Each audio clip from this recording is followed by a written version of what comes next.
Southern റെയിൽവേയുടെ മനോഹരമായ ഒരു യാത്രയാണ്.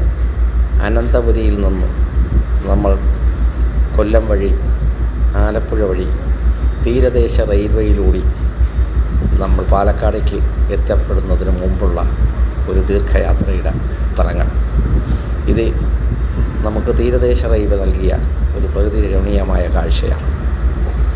തിരുവനന്തപുരത്തു നിന്ന് നമ്മൾ തിരിച്ചാൽ ആദ്യം ആക്കുളം വേളി കായലിന് മുകളിലൂടെയുള്ള ആ യാത്രയും, അത് കഴിഞ്ഞ് നമ്മൾ നേരെ വർക്കല എത്തുന്നതിന് മുമ്പ് കടയ്ക്കാവൂർ, ചിറയൻകീഴ് തുടങ്ങിയ കായലോരങ്ങളിലൂടെ ആ യാത്രയും, അത് കഴിഞ്ഞ് നമ്മൾ കൊല്ലം വർക്കലയും കഴിഞ്ഞ് പറവൂരും കഴിഞ്ഞ് ഇടവയും ഒക്കെ കഴിഞ്ഞ് കൊല്ലം എത്തിക്കഴിയുകയാണ്.